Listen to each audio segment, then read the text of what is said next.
Assalamualaikum warahmatullahi wabarakatuh. Alhamdulillahilladzi faddalana katsiran min ibadihil mu'minin. Assalatu wassalamu ala samsul mursalin wa qamarin nabiyyin wa sidratil muntahal arifin Sayyidina wa maulana Muhammadin wa ala alihi wa sahbihi ajma'in. Amma ba'd. Ilahi anta maksudi wa ridhaka matlubi atini mahabbataka wa ma'rifataka wa atini ma'aka abadah. Sahabat fillah yang sangat dirahmati Allah Subhanahu wa taala. Puji syukur kita haturkan kepada Allah Subhanahu wa taala dengan ucapan alhamdulillahirabbil alamin. Di mana kita masih ada kesempatan dan ada umur. Semoga umur kita dengan kesempatan menjadi umur yang barokah. Kedua kalinya salawat beserta salam Allah, semoga Allah melimpahkan kepada baginda Rasul Muhammadin sallallahu alaihi wasallam. Sahabat fillah yang sangat kami hormati dan dimuliakan Allah, tentunya orang berumah tangga itu ingin punya momongan, yaitu punya anak. Karena pada dasarnya rumah tangga adalah ibadah, di mana ibadahnya untuk melestarikan, mengembangkan, perkembangbiakan keturunan. Maka di dalam rumah tangga itu, jika punya anak, sebuah anugerah sangat besar. Dan orang itu sangat bahagia jika punya momongan atau keturunan. Tidak sedikit orang yang dalam hidupnya tidak beruntung. Kadang hartanya banyak, istilahnya kesempatan banyak, dia sehat jasmani rohani, punya kedudukan hidupnya yang mapan, ada menjadi pejabat, pengusaha, dan istilahnya konglomerat, tapi kadang Allah tidak kasihkan anugerah kenikmatan, yaitu momongan, yaitu anak. Tentu bagi yang sudah punya anak, punya keturunan, nah ini orang tua wajib dan waspada dan harus hati-hati. Apa yang harus diwaspadai? Yaitu ketika kasih nama. Jangan sampai orang tua itu kasih nama ke anak itu asal-asalan. Bahkan ada orang yang suka ke Arab-Araban, anaknya dikasih nama bahasa Arab. Apa boleh? Boleh. Cuman hati-hati. Takutnya di dalam memberikan nama Arab itu artinya tidak baik. Bahkan itu larangan menurut Allah dan Rasulnya. Tentunya di sini ada nama-nama yang dilarang Allah untuk diberikan kepada anak-anak kita. Di antaranya ada yang namanya asyabru. Asyabru itu yaitu nama setan. Kita tahu setan itu, di mana setan itu makhluknya Allah, ciptaannya Allah, yang punya sifat sangat sifatnya itu durhaka kepada Allah, yang suka berbohong dan suka menggoda manusia. Sifatnya setan itu suka membengkok dan suka menabrak aturan-aturan agama. Itu sifat setan. Maka hati-hati kita kalau kasih nama ke anak. Jangan sampai nama-nama setan kita kasihkan ke anak kita. Di antaranya apa? Sabru. Sabru itu yaitu nama setan, di mana sifatnya setan ini yang sabru itu punya sifat suka membesar-besarkan masalah. Jadi setan yang sabru ini suka menghadang ketika ada orang-orang atau suami istri yang punya masalah. Di situ ketika ada orang yang berumah tangga, suami istri, katakanlah ada masalah suami istri, di situ kalau kita ini selalu lebih mempercayai masalah itu, di mana masalah itu lebih kita prioritaskan, di situ setan sabru ini lebih mendekat. Bahkan di situ bahasanya Syabru itu suka mengompor-ngompori. Suami dikompori, istrinya pun dikompori. Sama siapa? Syabru. Supaya keduanya ini bisa bercekcok atau bertengkar dengan pertengkaran yang dahsyat. Jika menangis pun menangisnya yang luar biasa, histeris. Jadi tujuannya setan Syabru itu membuat orang itu jangan sampai percaya sama Allah. Jadi dia lebih bergelut dalam masalah, sehingga dia ada rasa depresi, ketakutan yang berlebihan. Jadi kalau ada orang kok sampai histeris dengan masalah kecil besar-besarkan, berarti orang itu di dalam hatinya bersama dengan setan Syabru.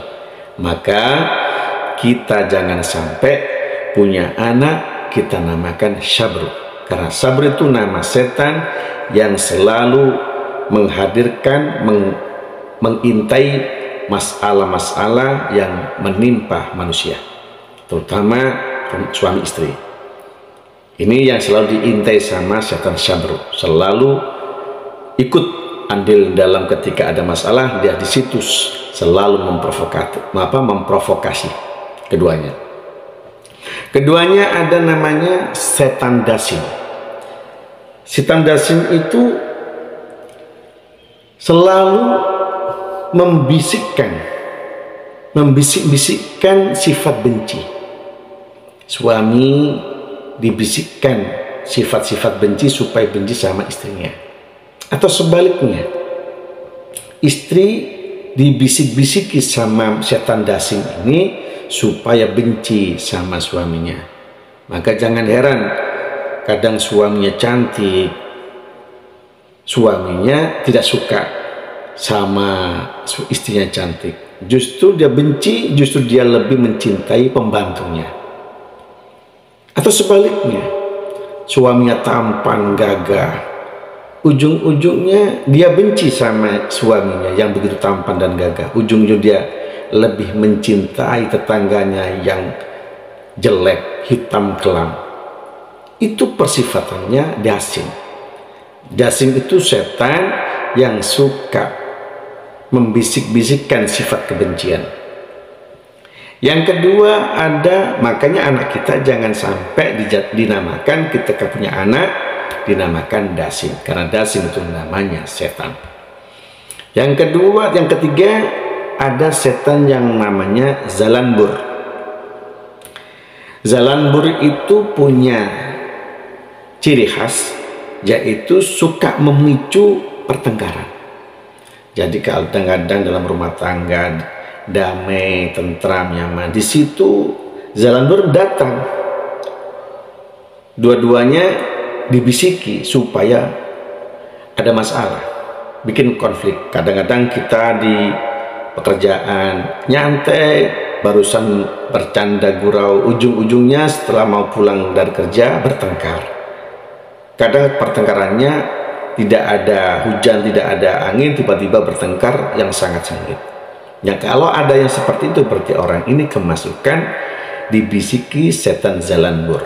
Maka jangan sampai anak kita ini kita namakan zalanbur, karena setan zalanbur ini adalah punya sifat suka menghina orang lain. Dia selalu membisik-bisikkan supaya menghina, meremehkan orang lain. Dan suka dia bersifat kejam. Zalanbur itu setan yang selalu mengajak orang itu berbuat jahat. Maka kita jangan sampai punya anak sudah tampan, anak sudah cantik, kita namakan zalanbur. Karena zalanbur itu nama setan yang punya sifat kejam. Hati-hati, jangan sampai kita punya anak kita namakan zalanbur. Ada lagi setan itu namanya Khanzab. Khanzab ini nama setan yang suka malas-malasan.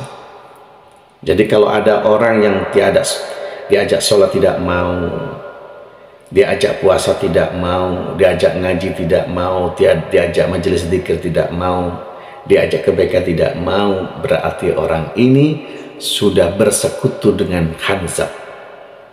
Khanzab ini nama setan yang selalu malas. Jadi kalau ada orang diajak berbuat baik tidak mau, malas-malesan, berarti dia sudah berteman dengan khanzab. Maka jangan sampai anak kita namakan khanzab.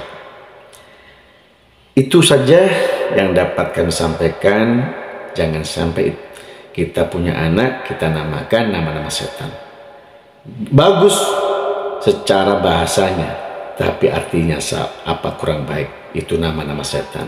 Apa kita mau anak kita yang cantik, anak kita yang tampan, rupawan, berbudi pekerti yang baik, terus tiba-tiba kita kasihkan nama-nama tersebut? Kan kasihan anak kita. Jangan sampai jadikan kita ini punya anak, jadikan anak ini kita kasih nama-nama yang terbaik. Kalau laki-laki mungkin kita namakan Ahmad siapa, Muhammad siapa, yang terbaik.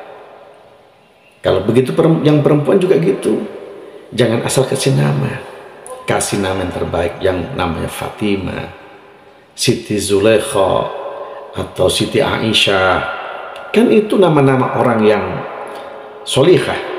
Siti Khadijah, Umi Hafsah, Ummu Hani, kan bagus. Jangan asal dikasih nama-nama binatang, gitulah. Ini kadang banyak orang tua kasih nama anak kasih asal nama, yang penting selamat. Ya kalau zaman dulu bolehlah, kalau sekarang jangan, karena zaman sudah berubah. Kasih nama yang punya makna. Kemana maknanya? Sampai di hadapan Allah. Jadikan kita punya anak, kita kasih nama, tapi nama-nama sampai bisa dipertanggungjawabkan di hadapan Allah Subhanahu wa Ta'ala, dan niatkan karena ibadah. Karena banyak sekarang ini orang tua kasih anak nama itu macem-macem.